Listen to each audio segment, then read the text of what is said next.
I didn't leave because I stopped loving him. I left because I finally started loving myself. And that decision broke my heart more than any fist ever did. And now that I am old, with hands that tremble and bones that remember every cold winter, I finally have the courage to speak the truth I swallowed for decades. My name is Evelyn Mora, and before I became a grandmother whose voice cracks with memory, I was a girl who believed love was something you endured, not something that protected you. I met Caleb Rowe when I was 17 and still believed smiles meant safety. He spoke softly, held my books, walked me home like the world was dangerous, but he wasn't. And when he called me Evie, it felt like being chosen, like being seen. So when he asked me to marry him at 19, I mistook urgency for devotion and ignored the quiet fear tightening in my chest. The first time he slapped me, it wasn't hard enough to bruise, but it was strong enough to teach me confusion. He cried afterward, held my face, said stress made him do it, said love made him passionate. And I learned early that apologies could sound like affection if you wanted them to badly enough. Slowly the rules replaced romance, what I wore, how I laughed, who I spoke to, how long I stayed outside, and each rule felt small on its own until my world shrank so quietly I didn't notice I had disappeared inside it. When I became pregnant with my son Noah, I believed the oldest lie women tell themselves, that motherhood transforms men, that responsibility softens cruelty. And for a short while Caleb was gentle. His hands warm instead of sharp, his voice low instead of loud. But one night, while Noah kicked inside me, alive and innocent, Caleb shoved me into the wall because the house was too noisy. And as I slid down holding my stomach, I whispered apologies to my unborn child, promising him I would do better than I was doing, promising him I would keep him safe, even though I couldn't keep myself safe. That was the night fear moved permanently into my bones. Later, when Lena was born, I perfected the art of survival. Long sleeves in summer, smiles in public, silence at home. Teaching my children to read the air the way prisoners read footsteps. Teaching them without words when to stay quiet, when to disappear, when to pretend everything was fine. I slept on bathroom floors with my knees pulled to my chest, counting my breaths so I wouldn't scream, learning how to cry without sound. Convincing myself that staying was strength and leaving was selfish. Because people praised women who endured, but judged women who escaped. And the abuse learned how to evolve. It no longer needed fists every time. Sometimes it used words, sometimes looks, sometimes long silences that made me beg just to be acknowledged. And when I tried to defend myself, Caleb would tell me I was dramatic, ungrateful, broken, and slowly I began to believe him. Because abuse doesn't just hurt your body, it rewrites your identity. Years pass like this, then decades. 32 years of shrinking so my marriage could survive. 32 years of teaching my children that love requires sacrifice until there is nothing left to give. And the night everything finally broke wasn't loud or violent at first. It was warm, filled with laughter, my children visiting with their families, my grandchildren running through the same rooms where I'd learned to whisper. And as I set the table, Caleb snapped at me for using the wrong plates. His voice sharp and familiar, and something inside me cracked. Not loudly, not dramatically, but completely. Because I saw my grandchildren watching me flinch, and I realized they were learning from me what love looks like, what marriage sounds like, what a woman should tolerate. And later that night, when the house emptied and silence returned like a punishment, Caleb shoved me again, harder this time. My head ringing as I hit the cabinet, blood warming my lip. And he walked away as if I were furniture, as if I were nothing. And I sat on that kitchen floor for a long time, realizing that for the first time in my life, I wasn't asking why he hurt me. I was asking why I stayed. And that question terrified me more than any bruise ever had. Because it meant the answer was mine. So I packed nothing but my purse and my identification and the last fragile piece of dignity I still owned. I stood at the door looking back at the house that swallowed my youth. My voice, my dreams, the house where I learned to apologize for pain I didn't cause. And I whispered goodbye not to Caleb, but to the woman who believed survival was the same thing as living. Stepping into the night with no plan, no money, no certainty. Only the terrifying hope that life might offer something more than endurance. Not knowing then that leaving would not end the pain. Not knowing freedom has teeth. Only knowing this, my heart was breaking. But for the first time, it was breaking open instead of breaking apart.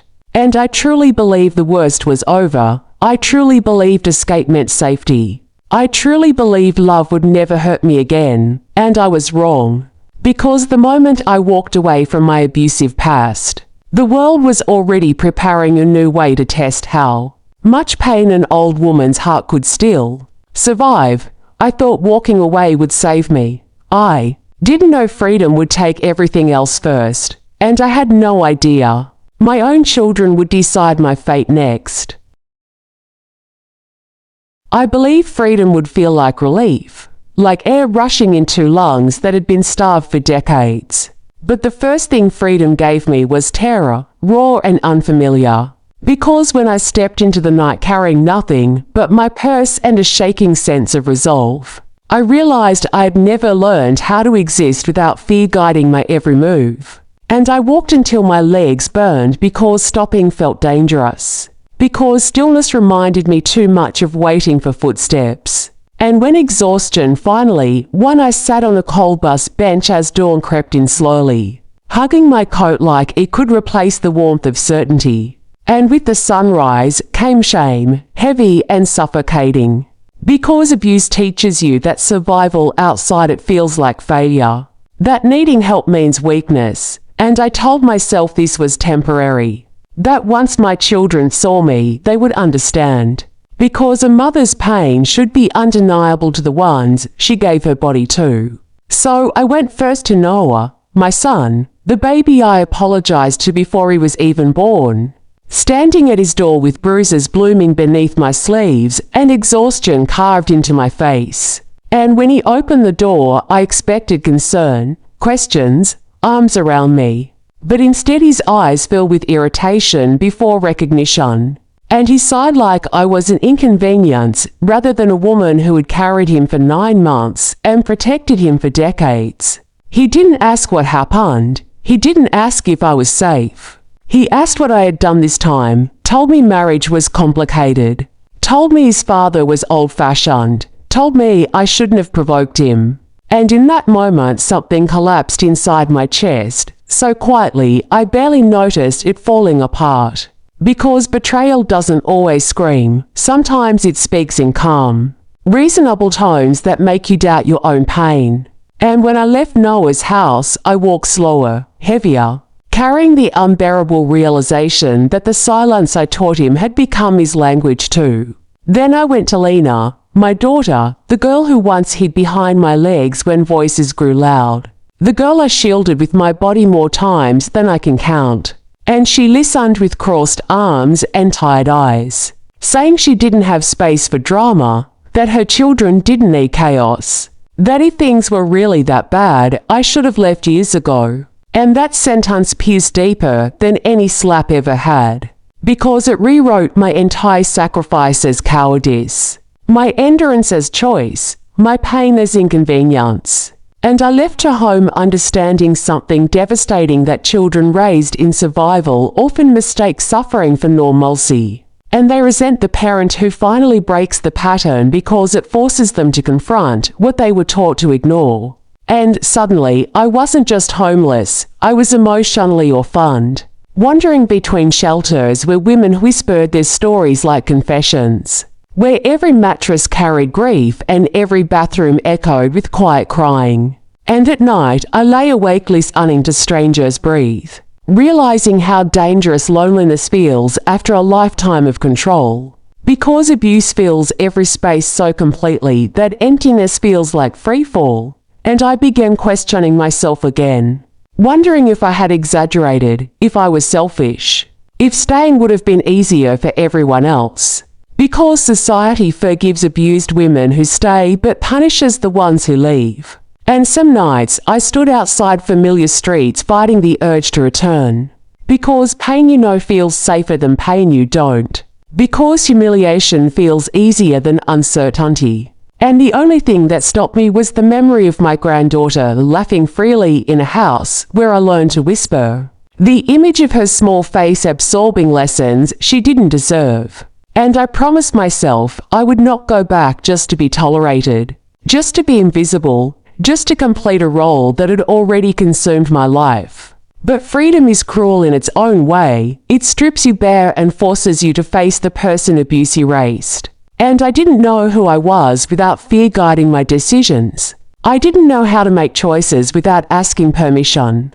I didn't know how to trust kindness because it always came with conditions before. And when a man named Julian Cross began speaking to me softly at the community centre, offering help without raising his voice, listening without interrupting, calling me strong instead of difficult, I felt something dangerous stir inside me, hope. Because hope is what abuse trains you to crave most. And I didn't realize then that my vulnerability was visible. That predators don't always look like monsters. Sometimes they look like rescuers. Sometimes they see broken women as opportunities instead of humans. And as Julian smiled and offered support, I felt the terrifying pull of being chosen again. Not knowing that my heart, still bleeding from the last goodbye, was already standing on the edge of another kind of betrayal. I thought love had finally found me gently. I didn't know it. Was just wearing a softer mask, and I was about to make the most dangerous mistake of my life. I didn't fall in love with Julian Cross the way young girls fall in love, quickly and blindly. I fell the way tired women fall, slowly, cautiously, holding pieces of myself back like fragile glass. Because after a lifetime of being hurt, you don't run toward affection. You inch toward it, testing the ground with shaking feet. And Julian knew that. He knew how to wait, how to listen, how to make his concern feel earned instead of forced. He met me at the community centre where I volunteered just to feel useful again. Where I folded donated clothes and pretended I still had a place in the world. And he spoke to me like I mattered. Like my words weren't interruptions. Like my past wasn't a burden. And when he called me strong instead of broken, something inside me softened despite my fear. Because no one had ever praised my survival without also blaming me for it. And at first he asked nothing in return, just coffee, just conversation, just time. And I mistook patience for respect because I had never been given either. He helped me find a small room to rent, brought groceries without making me feel like charity. Remembered small details about my life, like my favorite soup or how my hands ache in the cold. And I told myself this was what kindness looked like. This was what healing felt like. Not realizing how dangerous it is to trust someone before you trust yourself. And slowly, almost invisibly, his concern became involvement. His involvement became opinion, and his opinions became guidance. He didn't tell me what to do at first. He suggested, framed control as protection, warning me about my children who used me emotionally, about shelters that were unsafe, about independence being too much stress for someone my age. And because fear still lived in my bones, I listened. Because control feels comforting when chaos has ruled your life. And the first time I disagreed with him, he laughed softly and said I was sensitive. That trauma had made me suspicious, and the words slid into my mind like familiar poison. Because I had heard them before, only this time they came wrapped in warmth instead of anger. And I ignored the unease curling in my stomach, telling myself not all warnings are red flags. Not all concern is control. But slowly my world began shrinking again. Not through violence, but through dependence. Through gratitude that felt like obligation. Through kindness that came with expectations. And I hated myself for not seeing it sooner, for needing him, for wanting him. Because need makes you blind in ways love never does. And one afternoon when I told him I planned to visit my granddaughter, Julian's voice hardened just slightly, enough to notice if you were listening closely. And he said it wasn't wise, that my children had already hurt me enough, that reopening wounds would undo my progress. And suddenly I felt that old familiar guilt rising, the one that whispers you're selfish for wanting more than survival. And I didn't go, I stayed home instead, convincing myself it was my choice. And that was the moment I realized the most terrifying truth of all: abuse doesn't always arrive as cruelty. Sometimes it arrives as comfort. Sometimes it arrives after you've sworn you'll never let it happen again.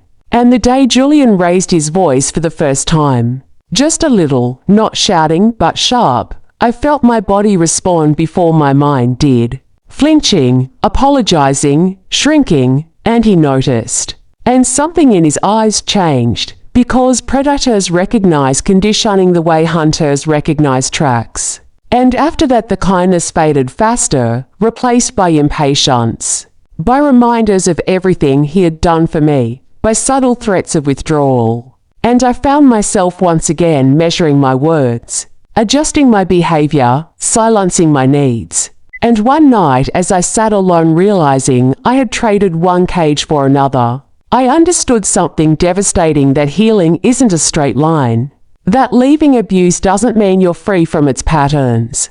That sometimes the hardest goodbye isn't to a person, but to the part of yourself that believes pain is the price of being loved. And as I stared at my reflection, older now, tired, wiser but still wounded, I asked myself the question that would decide the rest of my life. The question I had avoided for decades: was I willing to be alone if it meant being free? Or would I keep choosing familiar pain just to avoid silence? I finally saw the pattern, but seeing it didn't mean I was strong enough to break it, and the choice I made next would cost me someone forever. I wish I could tell you that recognizing the pattern made me brave. That wisdom arrived like armor and I walked away without trembling. But the truth is, leaving Julian Cross hurt in a different way than leaving Caleb ever did. Because Julian didn't break my body, he broke my belief that I could still recognize real love. And when I finally told him I needed space, that I wanted to make decisions on my own again, his face didn't twist with rage the way I expected. Instead it hardened with disappointment. The kind that makes you feel like you've failed a test you didn't know you were taking. And he reminded me of everything he'd done. Every meal, every favor, every word of encouragement. Stacking kindness like debt until my chest felt tight with guilt. And when I didn't back down, his voice sharpened. Not loud, but cutting, telling me I was ungrateful, damaged, incapable of surviving alone. And those words echoed older voices I had spent my life trying to silence. But this time something inside me held, fragile but firm, and I told him no again.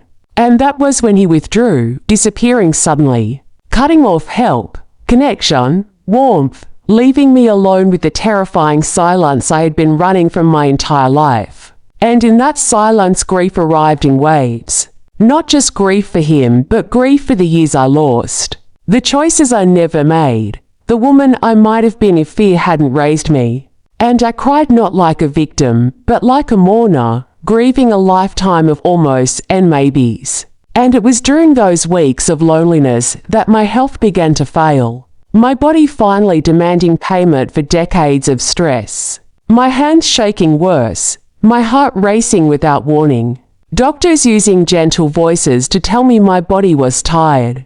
That trauma doesn't stay in memory alone, it settles into bones and blood. And as I sat alone in waiting rooms, surrounded by strangers with families beside them, I realized how completely alone I had allowed myself to become. And pride kept me silent, because asking for help still felt like admitting weakness. Until one afternoon my granddaughter Mila found me, standing in the doorway of my small room holding a drawing she'd made of me with a crooked smile and bright colors, telling me she missed me, telling me she didn't understand why I disappeared. And her voice cracked something open inside my chest that had been sealed for decades.